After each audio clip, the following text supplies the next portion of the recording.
On a un mix électrique aujourd'hui qui est plutôt décarboné, puisqu'on a beaucoup de nucléaire et un peu de renouvelable. On ferme nos centrales à charbon. Donc ça, sur le mix électrique, on est en train de le faire et on tient nos engagements.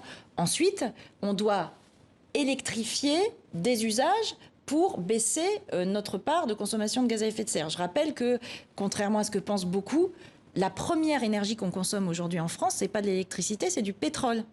Donc, il faut que ce qu'on utilise avec du pétrole, on le tourne vers l'électricité. Les voitures électriques, le chauffage, et puis aussi, évidemment, essayer d'être plus efficace, de baisser notre consommation. On a des projections qui nous disent que tous ces changements que nous sommes en train de faire vont faire augmenter la demande d'électricité.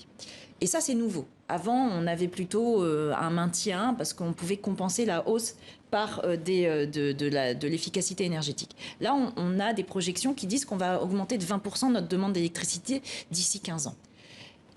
D'ici 15 ans, pour augmenter la production d'électricité, on n'a pas le choix. On ne va pas avoir plein de nouvelles centrales nucléaires en 15 ans, ça n'existe pas. Donc on doit développer les renouvelables absolument.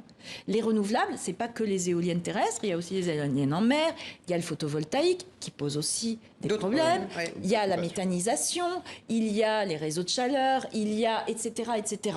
On a l'hydroélectricité bien sûr. Donc moi, mon travail, c'est de faire comprendre ça, qu'on doit développer des énergies renouvelables, et ensuite faire en sorte que ça se passe le mieux possible sur les territoires.